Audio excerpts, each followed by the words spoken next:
Branding, it's a big word. It's often sort of misused, misunderstood. Yes.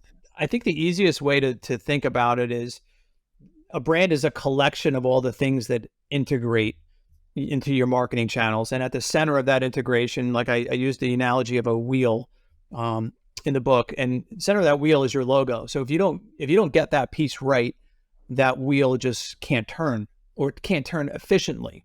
And you see a lot of companies with poor brands, and then they implement that poor brand on all their channels, on their social, on their website, their uniforms, their trucks, business cards, websites, brochures, all those things. And that wheel is never round.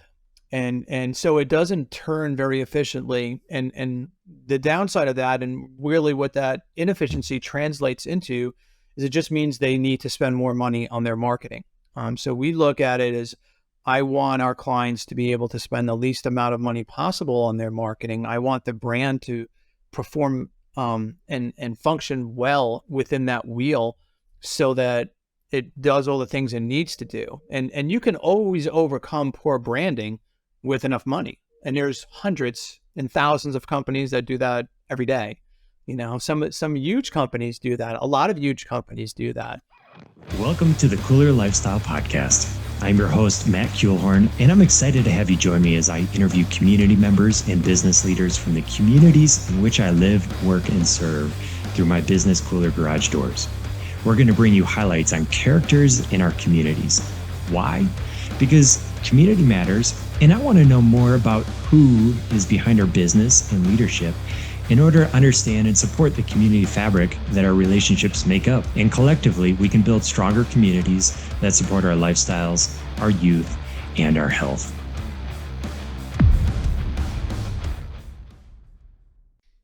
Welcome, ladies and gentlemen, to the Kooler Lifestyle Podcast. I'm your host, Matt Kuehlhorn. Today, I have Dan Antonelli, who I've hired, who's become a friend. He is president of KickCharge Creative, who's really leading the world in branding home service companies. Dan, how are you? What's up, brother? It's good to see you again. It's good to see you. I've got to start this question because I love cycling and I see the ride behind you.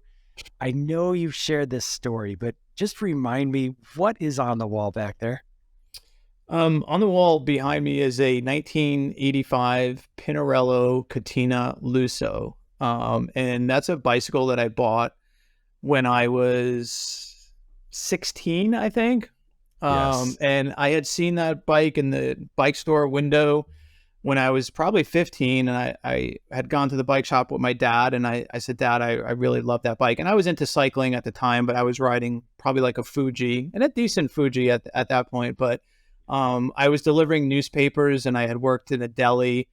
And I was also working in a bakery, and I said, Dad, I want to get that bike. And he's like, sure, go ahead. And I was like, okay. And that was sort of the end of the conversation. And I said, well, you want to get the bike, work for it then, save your money. And so I did. And then I bought it probably maybe like 9 months later. And at that time it was like a $1,600 bicycle in 1985. So that was like a lot of money. I mean, it's still a decent amount of money now, but it was a lot of money for a bicycle. But it was, at the time, you don't realize the lesson that's being taught to you. Sure. And I worked always doing stuff when I was younger, so that concept wasn't that foreign to me. But and so I bought this bike. I raced on it for a lot. I did a ton of riding. I took it to college with me, and then I graduated college and kind of sat in my basement for a long time. And I decided probably in mid 2000s to actually refinish the whole entire bike. So I sanded it down, resprayed it exactly to the original spec. And the bike has a lot of heritage. It's actually the same model bicycle that was ridden in the Olympics, and the guy won gold on it. So it's kind of a really cool story on that particular bike. And I restored it. And then when I built this office here, I wanted it here just as a reminder of that work ethic and the idea of working hard to, create something and get something that I think it just means so much more when you are able to do that and work hard to get that. So it's just kind of a cool visual reminder I love that. of that journey, so to speak. Yeah. Beautiful. I love that. Where did you grow up, Dan? So I grew up in Staten Island, New York. Originally, I was born in Brooklyn, but my parents moved to Staten Island. And I went to school there. I lived there for more than that, 22 years. And then I got married. Actually, I was young. I got married at 23. And then I moved to New Jersey. And at the time when I first got married, I was working in New York City after I graduated college, working as a graphic designer. And then I started actually my side hustle. And then eventually that grew into a full-time job, a full-time company. Yeah, your side hustle, as I've heard it in the past, was painting vehicles. Sign painting. Yeah. Line painting? Sign painting, yeah. So I was doing hand lettering. And originally I actually started out as a pinstriper. So I was actually pinstriping cars with paint. And then eventually people would ask you to put some lettering on the back of the truck. So then you started learning how to do lettering. And I was fortunate to get a job in a sign shop on Staten Island. And listen, honestly, like I would have swept the floors, like just to be exposed to it, just to be in that environment. Like I was obsessed with all things lettering and lettering trucks, like all that stuff. Like I probably did my first truck at 15, I think, my first hand painted truck in my parents' backyard. I kind of remember doing that. And so like I saw that they had a job and I went there, and I probably wasn't good enough to be a quote unquote real sign painter, but I knew enough on how to do a lot of things with paint and lettering and things like that. And so I worked under this sign painter, and he taught me so much about layout and composition and legibility and a lot of the things that he taught me. And this is now 35 years or so ago. Like his fingerprints are still evident in the work that we do today. A lot of the lessons I learned and that experience of actually hand painting something on the side of a van and then walking backwards to look at it, making sure it's legible, making sure that it communicates what you want properly. A lot of those lessons I really learned at a very, very young age. At that point, I was probably 17 at that point, working in that sign shop. And him and I are actually still really, really good friends today. And he actually came to the opening when I opened up this office 6 years ago. And I keep in touch. As a matter of fact, in the new book that I just wrote, there's a section I talk about him and just the gratitude I have for what he taught me. And he was one of those guys too that also just had a very, very high standard as far as what was expected of the level of the work that left that shop. Okay. And his expectation was it needed to be at the utmost level, like at a level that should be good enough to be in a magazine. Because there was a couple of sign magazines, and that was like if you made it in the sign magazine, then you were like, that was like the goal, right? So he always used to have that standard that he wanted to be so good that it needed to be of that quality. And again, that's a very good lesson to learn, and that's something that we take to heart here today as far as the level of work that we produce. Hey everybody, this is Luke from Kooler Garage Doors. Just want to take a quick second to talk about our sponsor, Sommar Garage Door Openers. In our opinion, Sommars are the highest quality product on the market today. We recommend them for all of our residential garage door installs because of the variety of features they include, such as Wi-Fi connectivity and safety features such as a fixed chain, which moves along a secure rail to ensure your garage door opens quietly and safely. Click on the link in the description to learn more about Sommar Garage Door Openers.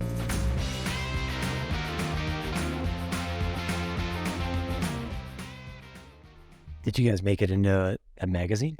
We did. Yeah. You did. Yeah. We made it to a magazine. And then actually right when I quit my job, it was really funny, but right when I quit my job, that month, before I quit my job, I had sent them a whole bunch of photos, and then they did a whole write-up of me.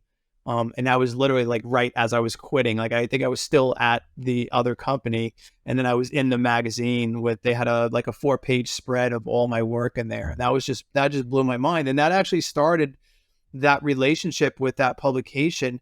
And then I went on to write and publish another 100 articles for that publication over the years. Over the last 25 years, I've been writing for them. Sadly, they just went all digital because it was too expensive to print magazines today, and they couldn't get the support of advertisers. But that led to me writing my first book, and then my second book, and then they helped me publish my third book. And so like that one little thing also just launched so many other things. So again, just super grateful that I formed that relationship with the publisher, and him and I, again, are still really good friends. And it's just really cool to see how it all started from that one little sending them the photos, like one little Yeah. thing. I sent them the photos and then I got the call, you get the call from them. Hey, Dan, we got your stuff. We want to feature you in the magazine. And like, that just blows your mind. Like at that age too. And I was young. I was like 27 at the time when that happened. So it was pretty cool. That's incredible.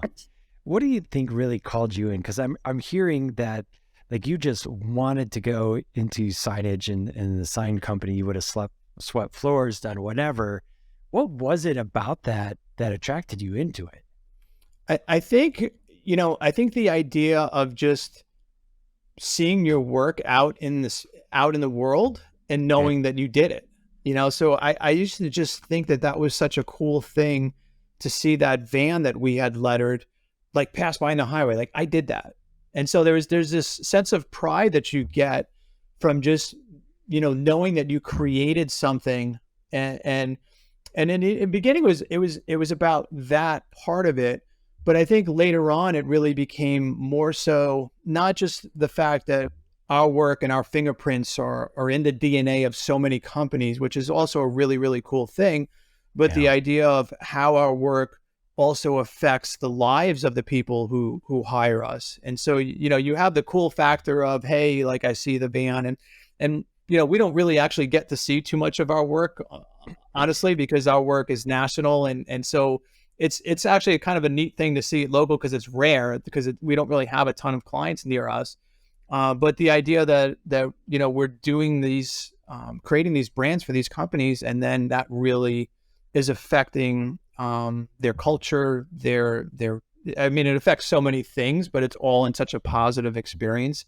And we're all really proud of that. And also that responsibility, is really something that we take to heart. Like it's a big deal. Like somebody's trusting us with their livelihood and respecting how important that is. And then knowing, again, if we do our job properly, how it's going to really change not only the lives of the owners, but also the employees. And how it affects culture. Like you've gone through the experience, you've seen kind of what it can do. But I think the other thing too, I want to say too, that like, I feel like I was really, really blessed at such a young age to actually know what I wanted to do, and have a sense of what I wanted to do. I mean, I was 15 years old and I was lettering trucks. Yeah. You think of most 15-year-olds, like my daughter is 15 years old, and I wish sometimes she had a better sense of maybe what she wanted to do.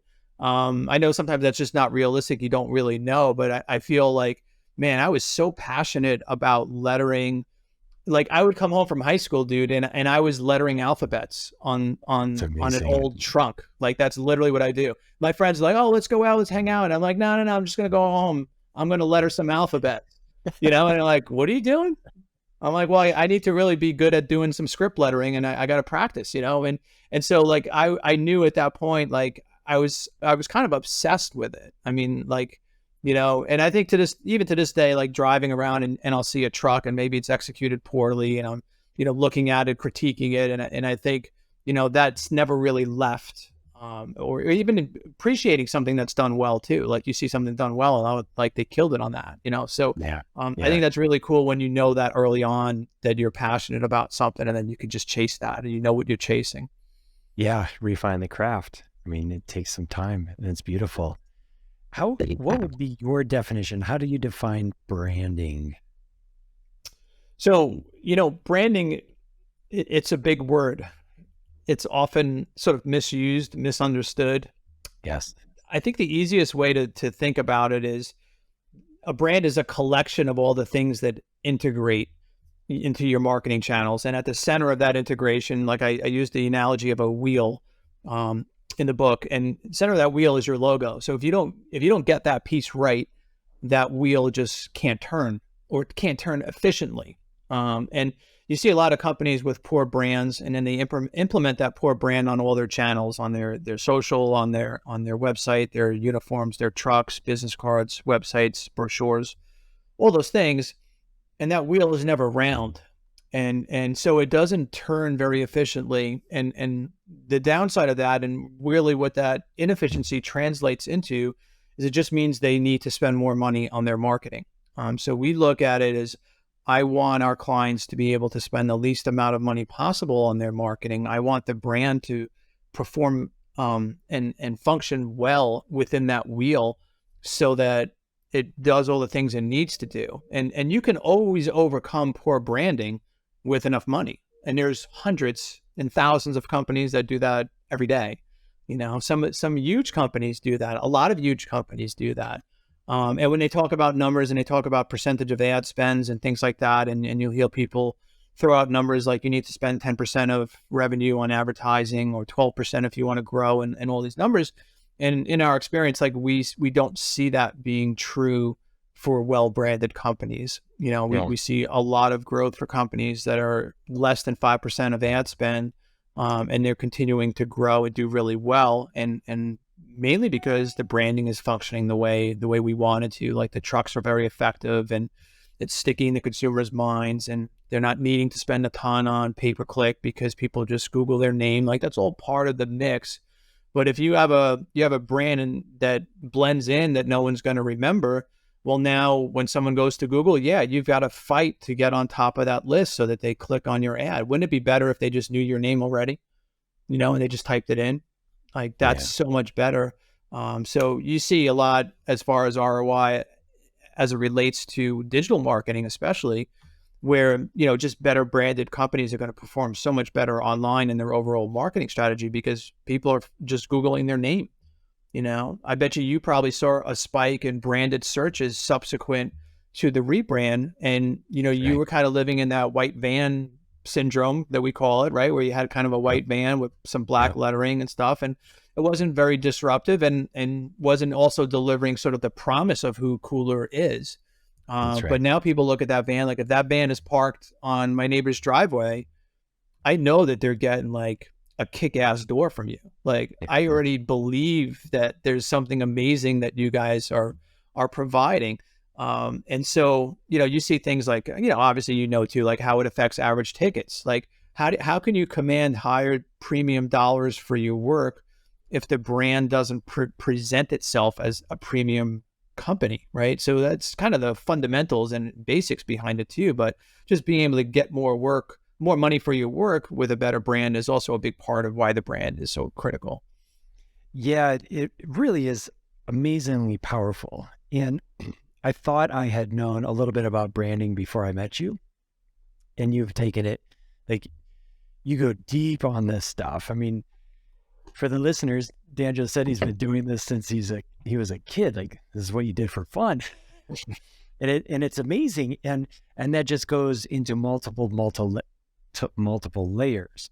For those that don't know my story with Kooler, like the Kooler initial brand, I don't even want to show it to Dan because it was horrible, but it was a $5 Fiverr logo and it worked okay.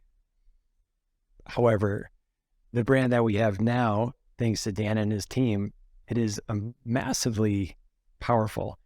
And what you mentioned there, Dan, as far as having that brand recognition is really important. I know if I go into any kind of market, and whether it's looking at garage doors or HVAC or anything, really, if there's not a leading brand, I know that there's an opportunity. Yeah. Because a disruptive brand can come in there and grab that, really the share of people's minds, right? Because you had mentioned having it sticky in somebody's mind. And if somebody sees the Kooler Garage Doors logo, for an example, they know it's a garage door company and they know Kooler. And it's already communicating some of that experience that they're going to gain out of that. Yeah. Yeah. And that's the other way to look at it too. Like you said, communicating that experience. And it's the idea of communicating that experience before you even get the opportunity to serve them. Right. So if I can control the way the consumer believes your company to be and the service that you provide, that's really ultimately what a good brand is trying to do. So you ring that doorbell and Mrs. Jones already has an expectation as to what type of company she's contacted. And she's formed that impression by repetition of your brand in her world, in her environment, seeing it on the truck. Then she went to the website after she saw it on the truck because she Googled Kooler Garage, and then she saw the website and she formed an impression there as well. Then she called you, and the way in which the CSR answered the phone contributed to that impression. Now she's got the sum of all these impressions, and now the van rolls up her driveway and the tech rings the doorbell, and he's branded in a beautiful shirt that's embroidered with a hat. Does she think at that point that you're going to be the least expensive company to come to her door? Does she think that you're going to not be professional in every single way in which you perform service for her home? Again, so every single touch point is delivering that brand promise to her. And again, that's all we're trying to do is have her believe that the experience she's going to get is going to be at such a high level that maybe all those other people that she called for estimates, she knows she can't get the same thing from them. She's not going to get the same experience from them. And so she's willing to pay a little bit more for that service and that experience because it's a premium brand. It's the same reason why, people pay a little bit more for a Mac than they will for a PC. Why? Yeah. Well, I believe it's a better product. Well, why do you believe it's a better product? I mean, it's a sum of all different things for them to believe that, but those are all factor in. Is it a reality? Well, I mean, I'm a Mac person, so I'll say, yeah, it's a reality because I really like Apple products. But have I been conditioned to believe that because of that? Well, partly, but also it's been my experience, you know?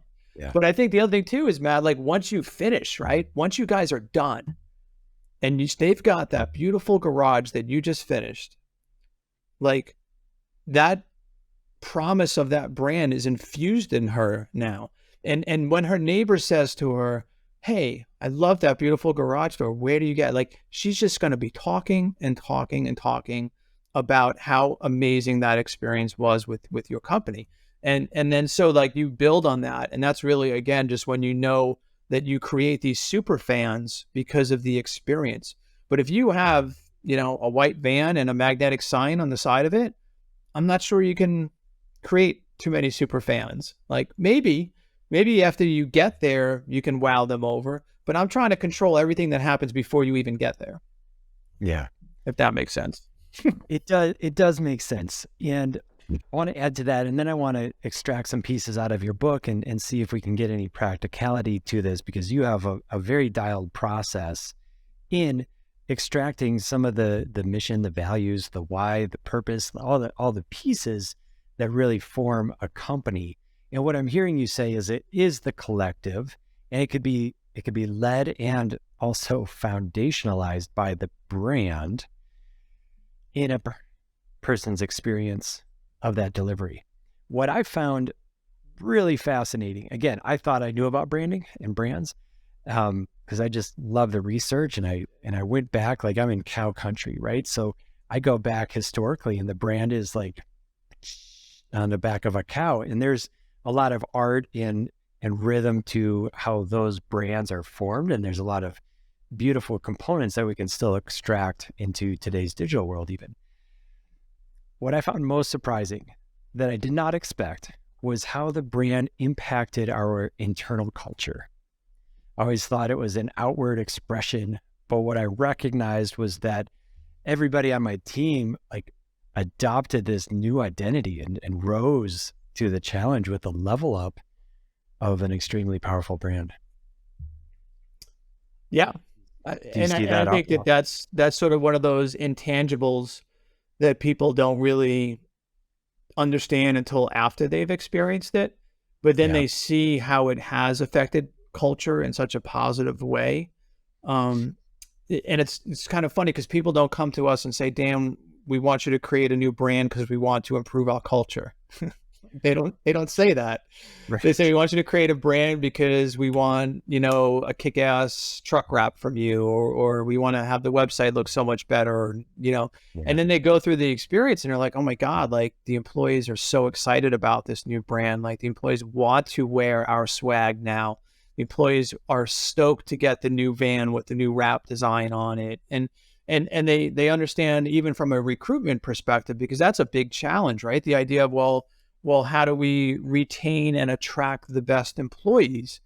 And a lot of times you see people that are struggling with that, owners that are struggling with that. And if you were to judge them by what they're putting out in terms of messages and in even experiences, you can say, this doesn't really even look like a place I would want to work at, right? So the idea of how branding affects culture, how it affects even recruitment is another aspect that most owners don't realize until going through the process subsequently. Yeah, I'd agree with that. For the potential business owner that's listening right now, Dan, I would easily recommend them to call you and your team and hire you guys. In lieu of that, what are some practical pieces that business owners can start utilizing kind of in the immediate time frame or short-term time frame? Like, how does somebody take maybe a blanded brand and infuse it incrementally or a little bit, or is it just go all in?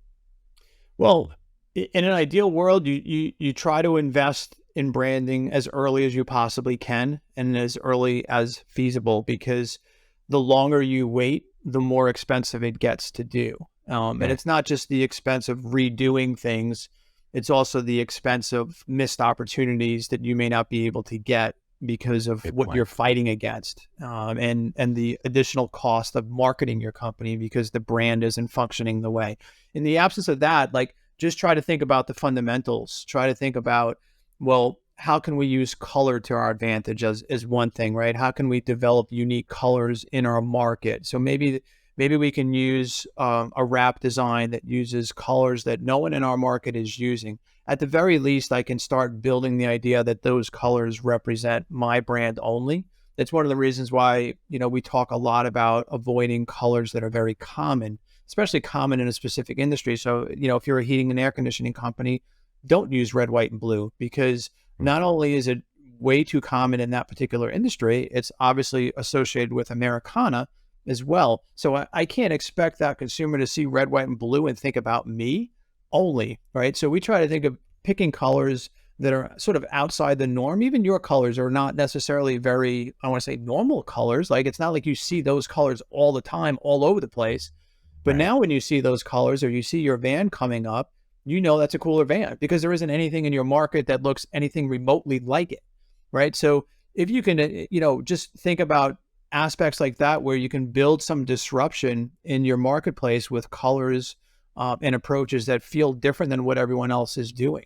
A lot of people want to go to sort of where it's very, very comfortable for them when they think about branding. And like, you could Google garage door logos, and you're going to see a lot of logos that look almost exactly the same, right? So the idea is thinking about what feels different so that the consumer may actually remember it because it's different, and, it's the same for HVAC, whether it's a red and blue arrow or sun and snowflake. Like, why would anyone remember that unique to you when there's 10 other companies using the same colors and the same clip art, Right. So we're just trying to think about ways in which we can build the idea of a sticky brand for that consumer. So think about it from that perspective, is do the best you can to try to think about doing something that feels very different. And sometimes that takes a little bit of guts, because everyone else is doing it this way.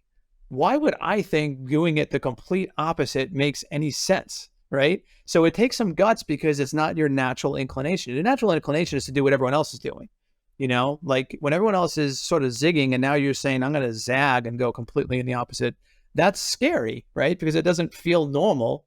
But that's really what we found has worked very well. That idea of disruption is sometimes very uncomfortable for an owner, because they want to revert back to what's very safe, but safe branding yields safe results. Like, that's sort of the way it works. Yeah. Not only safe, but like in my experience, when we went through this process, your team and you presented a number of different options, and we had a little bit back and forth. And I remember feeling hesitation, and I think ultimately it was a little bit of fear and ignorance. And what you're mentioning is disruption. Like, you definitely helped push me into the direction where we're at now, and I love it. But in the moment, I was like, oh man, this is uncomfortable. Like, it's so different. It's uncomfortable. Mm-hmm. How do people move through that? I mean, I think your team is great, and likely maybe it's more common than I think, where you guys are just kind of nudging a disruptive brand into reality with a resistant owner, right? Yeah, but for somebody that's solo and trying to navigate being disruption, like as a challenge. It's definitely a challenge. I mean, somebody once said that Dan's a brand therapist, because there's a fine line with listening to a client who's pushing back on something, and being able to defend creative and the logic behind what you're recommending to them. And you walk a fine line, and sometimes it's really, really hard. It's probably the hardest thing about what we do, because you have to balance that, right? Because like if I had pushed back super hard on you, like maybe that would have turned you off. Maybe that would have, made you feel like I wasn't listening to what you were telling me, your objections. But I'll have clients come to us with objections, and then I just do the best I can to sort of address them one by one. It's not that I'm trying to be difficult, and I'm not that I'm not listening to sort of what their objections are, but I have to guide them through that process. And I have to say, this is why this will work. This is why what you're asking me to do isn't in your best interest. And that's a tough thing. Like I sometimes that happens where a client wants us to do something that is not in their best interest. And I find that really, really the most challenging part of what we do, because at the end of the day, like our mission and our purpose is to have your back. And sometimes having your back is telling you things that you don't want to hear. And sort of trying to do it in a way that they understand that piece of it, and just don't think that you're being tough to work with or anything. So it's such a hard balance sometimes.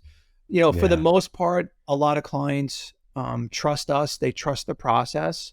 And we don't really have, like, I call them failures, right? So that's when you can't arrive at a successful conclusion to a project. And I would say, during the course of a year, it'll be 1 out of 100. Let's just say that we can't arrive at a conclusion.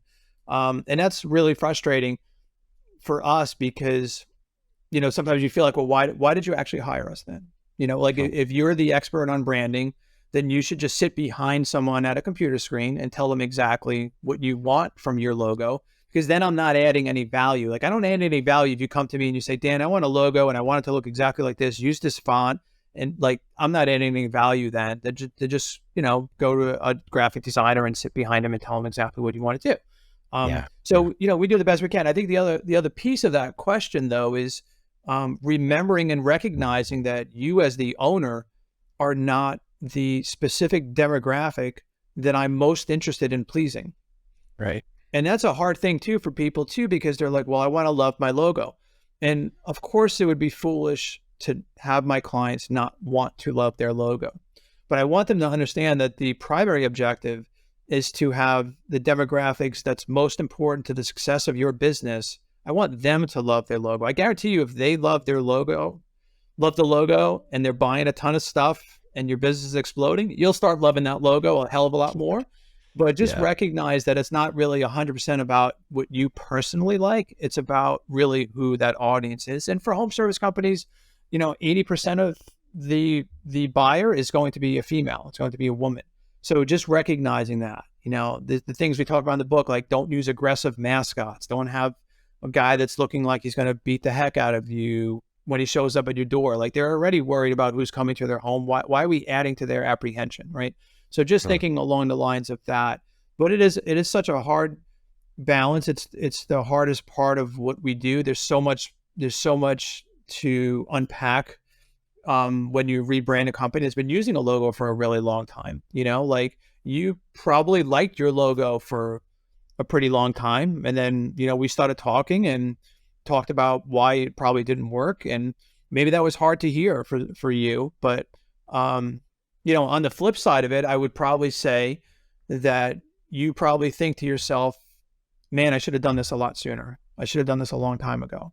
And I think we hear that very often. Like, after they go through the experience, it's never like, oh my God, I can't believe we did this. It's always, oh my God, why did we wait to do this? Which is the other part of the equation. Yeah. What's so funny about the experience for me, and I just laugh at myself, because I literally thought I knew something about branding at one point in time. And then I was like, wow, man, I meet this Dan guy, and now I know nothing about branding, and it's awesome. And I think that might be some of the hurdle for a business owner. Like, we throw down on our baby businesses and we gobble up information and try to learn the best we can. But we're also got to recognize, like, I was learning about branding and garage doors and training and leadership and all these financial literacy, all these minutia pieces. And so I really didn't have time to learn anything. Yeah. But I thought I did. And, you know, and I think when we did yours too, like, I remember, like, initially, I don't know that you really loved it. I feel like you didn't initially. And then I remember we had a meeting after, and I feel like you had like a whiteboard behind you or something like that. And you were pointing out things on the whiteboard, and then, you know, again, we just tried to tackle some of the things you had concerned with as best we could. And I remember one of my illustrators, Jeff, who worked on your branding, wrote an email to you, and Jeff has sometimes a better way with words than I do. And I felt like he explained it really well, where sometimes, like, I probably don't have quite as much eloquence as he does, because I see it. I'm like, how could you not like this? This thing is freaking amazing, right? But he'll spell it out a little bit more eloquently about why you should like it, and it'll make a little bit more sense sometimes. But you know, Jeff actually is a designer that's been with me for almost 20 years at this point. So him and I are very, very in sync on how we do this. So it's really awesome working with him. Yeah, it's so amazing. And you're right. I did have some hesitation. Ultimately, in that mix, like, we had a little color swatch mix up, and these colors came together, and I was like, ooh, that's good. I like that. Yeah. But was it Jeff that actually did the cooler? Because that's a hand set. Mm-hmm. Correct. Yeah. So Jeff hand drew and hand built basically the lettering for Kooler. So that is not a font. That's not something that we spit out of a computer. It's actually built from scratch.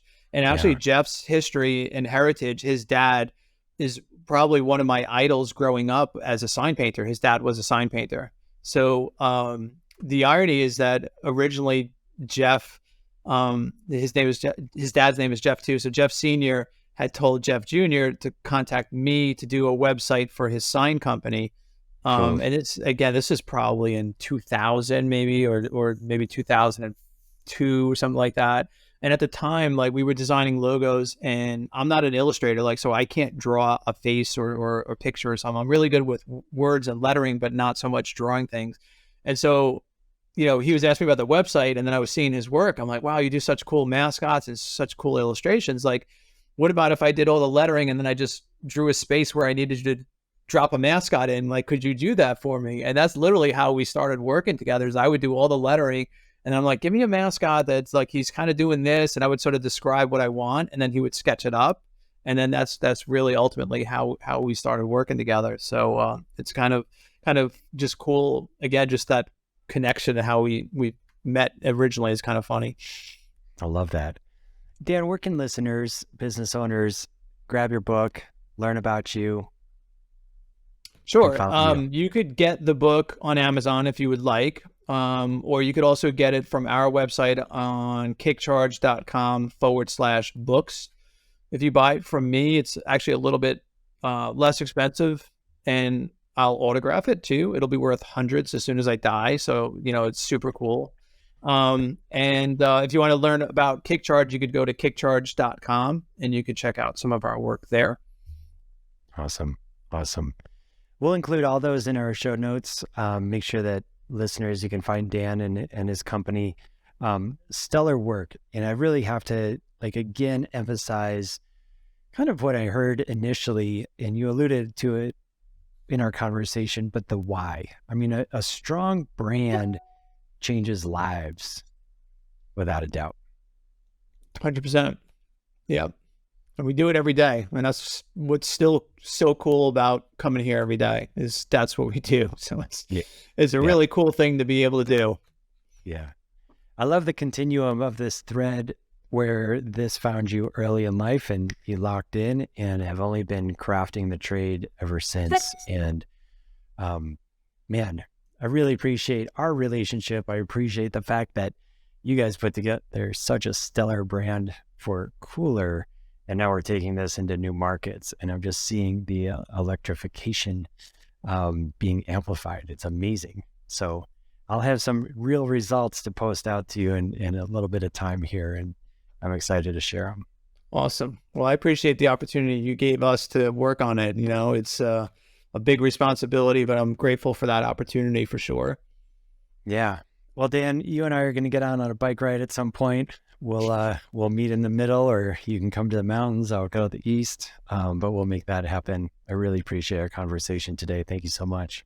All right. Thanks for having me on, Matt. Take care, brother.